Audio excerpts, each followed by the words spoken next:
Actuellement, la reconnaissance faciale est surtout basée sur l'imagerie 2D, c'est-à-dire une photo des individus. Alors, c'est très bien, mais les performances actuellement en reconnaissance faciale, malheureusement, ne sont pas aussi bonnes que pour l'empreinte digitale ou que pour l'iris, par exemple. Par contre, la reconnaissance faciale a l'avantage de ne pas avoir de demander de contact, contrairement à l'empreinte digitale. Ne demande pas forcément beaucoup de coopération de la part d'utilisateurs, contrairement à l'iris. Mais, comme déjà dit, les performances sont moindres. Donc actuellement, sur ce quoi nous travaillons, c'est d'essayer d'améliorer la reconnaissance faciale, donc pour avoir des performances un peu comme l'iris ou comparables à l'empreinte digitale, mais tout en gardant l'aspect assez convivial de reconnaissance faciale, assez souple, bien accepté par les utilisateurs également, car c'est une biométrie qu'on utilise tous les jours. On ne se reconnaît pas avec les empreintes digitales, on se reconnaît les uns les autres avec le visage. L'avantage du 3D par rapport au 2D, ce qu'il faut revenir, c'est que le 2D est difficile parce qu'il y a beaucoup de variabilité. C'est-à-dire qu'entre le moment où on apprend une personne, on l'enregistre dans la base, au moment où on doit la vérifier ou l'identifier, la pose, les expressions faciales, l'éclairage peuvent être sensiblement différents.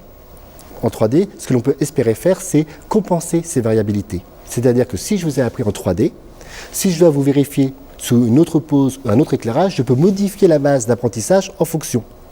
Donc, on remettrait la base sous la même pose, le même éclairage, on vous remet dans les mêmes conditions d'expression faciale, et dans ce cas, la personne qui doit être identifiée est dans un contexte qui est vraiment similaire à celui de la base. C'est la base qu'on a renormalisée.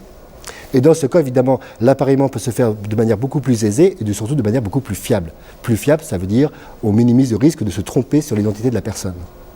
L'inconvénient, c'est que manipuler des données 3D par rapport à des données 2D, c'est-à-dire en 2D, on va essayer d'apparier des bouts d'images, c'est déjà assez difficile, mais en 3D, vous imaginez bien qu'on va apparier des volumes 3D, des bouts de maillage 3D. Et donc là, ça devient beaucoup plus complexe d'un point de vue mathématique et d'un point de vue informatique.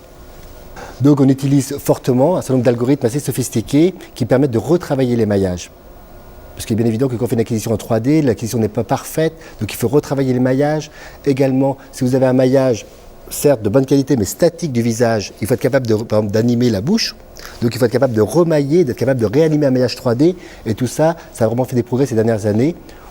Donc on va gagner en taux de reconnaissance, en fiabilité, mais c'est quand même au prix d'un effort supplémentaire au niveau technologie et au niveau calcul, complexité également.